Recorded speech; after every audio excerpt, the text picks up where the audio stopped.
Shalom Alehem, Ibu Bapak, Saudari-saudara dan adik-adik yang diberkati dalam Tuhan kita Yesus Kristus. Kembali lagi kita bercakap-cakap di seputar pujian. Karena ujian tak boleh menghalangi pujian.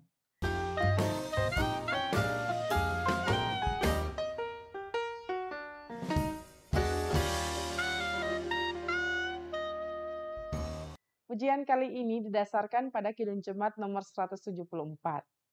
Dalam Kidung Jemaat ada beberapa nomor yang kemudian tidak hanya punya satu melodi, tapi ada lebih dari satu melodi. Seperti Kidung Jemaat nomor 174 ini.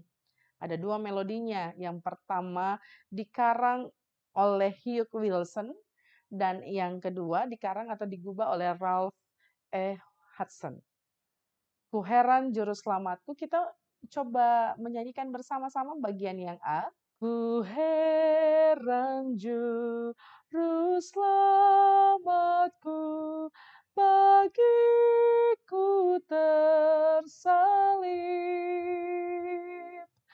tertumpah darah Rajaku, bagiku yang keji. Dan mari kita coba menyanyikan bagian yang B, yang dikarang oleh Ralph E. Hudson. Ku heran juru selamatku, bagiku tersalib, tertumpah darah Rajaku, bagiku yang keji. Pada kayu salib ku melihat terang, dan beban hidupku hilang lenyap. Mataku celik karena iman, dan aku bahagia tetap. Dua melodi yang berbeda berdasarkan interpretasi dari dua orang yang berbeda. Sama-sama memahami bahwa syair lagu ini punya makna yang mendalam. Lalu sama-sama pasti mengamininya, dan karenanya mereka mengubah lagu ini dengan pemahaman mereka masing-masing. Hugh Wilson, kalau kita lihat melodinya lebih tenang, lalu lebih syahdu. Sementara Ralph E. Hudson, melodinya sungguh mengobarkan semangat karena dia menambahkan refren dengan melodi yang kemudian memastikan bahwa pada kayu salib ku melihat terang, dan beban hidupku hilang lenyap. Mataku celik karena iman, dan aku bahagia tetap. Ada perbedaan melodi, tapi ada sebuah pemahaman bersama bahwa mereka yang mengubah lagu ini memahami sungguh maksud dari Isaac Watson. Isaac Watson ini sungguh-sungguh mengarang sebuah syair yang indah dalam rasa kagum dan cintanya akan Tuhan. Ia sampai terheran-heran mengapa untuk seorang manusia yang keji, atau mengapa untuk manusia yang seringkali melakukan begitu banyak pelanggaran, Allah memberi hidupnya lewat jalan salib, dan melalui salib ada kehidupan. Dalam kehinaan ada keselamatan yang kemudian dipersembahkan bagi umat yang sungguh-sungguh Allah cintai. Rasa kagum dan hormat atas cinta kasih Allah itulah yang membuat Ishak kemudian merasakan sungguh dan kemudian mempersaksikannya bahwa betapa agung rahmat Tuhan, kasih-Nya tak terperi. Kenapa dia harus menanggung segala kejahatan umatnya? Bahkan kalau kita lihat bait yang kelima, dapat air mataku membalas kasih-Nya, seluruh jiwa ragaku ya Tuhan terimalah.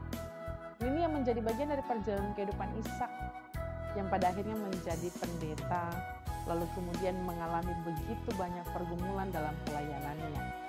Sampai usianya sekitar 70-an tahun, ia tetap melayani Tuhan sekalipun ia dalam kondisi yang tidak baik-baik saja.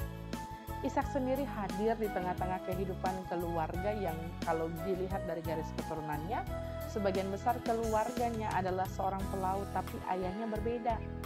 Ayahnya adalah seorang pedagang dan kepala sekolah. Ketika Ishak lahir, ayahnya ada di penjara karena prinsip hidupnya. Ayahnya saat itu memegang teguh keyakinan imannya dan dia percaya bahwa perbedaan itu niscaya. Sehingga dia tidak ikutan rame untuk masuk ke gereja negara yang menjadi bagian atau pilihan mayoritas orang pada saat itu. Karena ia memahami hal yang berbeda dengan pemahaman begitu banyak orang, ia berkali-kali harus masuk penjara. Ishak bertumbuh menjadi anak yang sungguh cerdas. Ada begitu banyak bahasa yang ia kuasai sejak kecil. Dan karenanya sebagai anak yang cerdas, harusnya ia bebas memilih kemana ia melanjutkan pendidikannya. Bahkan ada beasiswa yang dijaminkan baginya asalkan dia menjadi bagian dari gereja negara. Seperti ayahnya, Ishak tidak melakukan hal tersebut. Ia lebih menghargai pilihan hatinya. Sehingga kemudian ia berusaha melakukan berbagai macam hal untuk bersekolah. Dan ia kemudian menjadi seorang hamba Tuhan. Menjadi pendeta adalah pilihan hidupnya. Dalam perjalanannya sebagai seorang pendeta, ia mengalami begitu banyak hal. Ia menciptakan begitu banyak prosa, ia menciptakan begitu banyak puisi, tapi juga ia sakit-sakitan. Dalam rasa sakit, dalam betapa lemah ringkih hidupnya, ia tetap melayani Tuhan. Bahkan ada orang-orang yang kemudian menjadi alat berkat di tangannya, yang menampungnya, lalu sampai pada akhir kehidupannya, ia tetap ada menjadi pendeta yang tetap dipercayakan untuk melayani. Dalam perjalanan cintanya, ia pernah kemudian berjumpa dengan seorang wanita. Sebelumnya, wanita tersebut kagum dan rasa-rasanya jatuh cinta pada tulisan, pada karya dari Ishak, pada puisi yang dikarangnya. Tapi setelah tatap muka, perempuan itu berubah pikiran. Ia berkata, batu permata itu memang indah, tapi tidak dengan tempat penyimpanannya. Sederhananya perempuan itu mau bilang, hatimu, karyamu, puisimu indah, tapi tidak dengan wajah. Ketika ia mendapatkan penolakan yang demikian, tak tetap menaruh cintanya, tapi tidak pada seorang perempuan, tapi pada Tuhan yang ia sungguh kagumi karya cintanya. Dalam perjalanan pelayanannya tersebut, Ishak kemudian melakukan berbagai macam hal. Ada begitu banyak karangan lagu-lagu rohaninya, syair-syair yang menguatkan begitu banyak orang pada saat itu. Termasuk syair yang kita nyanyikan hari ini. Ada gubahan-gubahan yang indah yang kemudian menghiasi syair lagu yang ia tulis, ia karang, tapi lebih jauh daripada itu. Ada sebuah pesan bagi kita sekalian, bahwa dalam perjalanan kehidupan kita, cukup cinta dan rahmat Tuhan yang mengiringi perjalanan kehidupan kita sampai saat ini.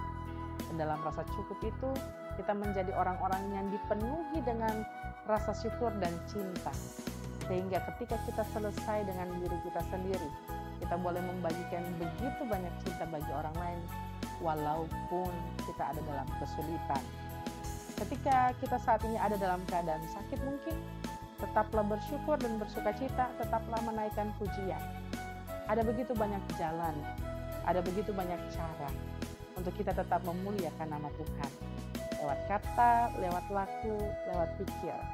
Bahkan mungkin lewat tulisan-tulisan indah yang kita tulis bagi orang-orang yang ada di sekitar kita yang menguatkan dan membangun iman. Dan itu semua bisa terjadi kalau kita sungguh-sungguh kenal dengan Sang Juru Selamat, sungguh-sungguh percaya bahwa di dalam Dia ada begitu banyak hal yang kemudian memampukan kita untuk tidak melihat masalah itu sendiri, tapi justru melihat karya Allah yang ada dalam masalah demi masalah yang harus kita lewati.